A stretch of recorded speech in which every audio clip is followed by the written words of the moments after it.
what Leah's doing right now isn't so shocking to me. I actually started seeing some behaviors that I really kind of was like, oh, this is not a nice person. And that hit me in 2008. We ended up becoming pretty close friends in early 2000s. She was at my baby shower in 2007. I was at her baby shower, birthdays, hanging out at her house, karaoke parties. So we got to be pretty close in, I think, 2000 to about 2007. Once she had her kid, she definitely went into the I'm a new mom mode and didn't see her as much. But it definitely hit me in 2008 at her sister's wedding. I was 8 months pregnant, and I was waddling in to go pee, as very pregnant people do, and I opened the door to the lobby, which is where we had entered, and she looked right at me and said to somebody to her side, she goes, I thought we closed this door to the public. And I was like, oh, your friend, the 8-month pregnant person, has to go pee, and that's where you're at. And I definitely, that was it for me. I was like, got it. I see where she's at now.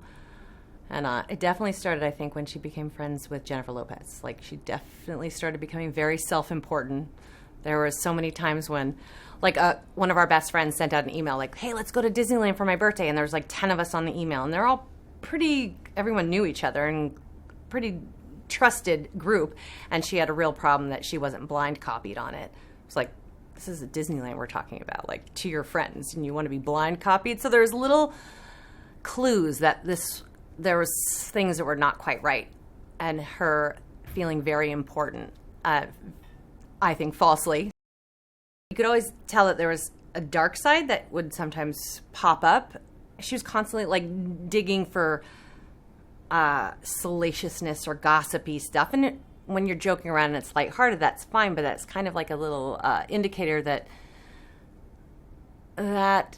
that's where she lives. Like, that's her little wheelhouse of, what she likes to talk about, and, looking for dirt, always having, the trash magazines around, and, looking for stuff on other people or herself. And I mean, that's truly what I think Leah's doing here, is trying to keep herself in the limelight.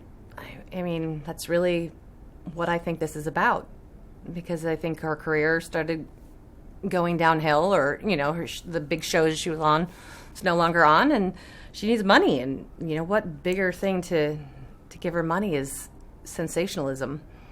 And, I think that's what this is, to a certain extent.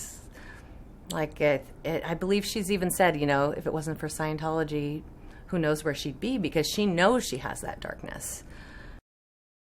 She's always been trying to control her inner beast, and she knows she can get nasty and mean, and Scientology was continually helping her to, be a kinder, nicer person, being happier with herself.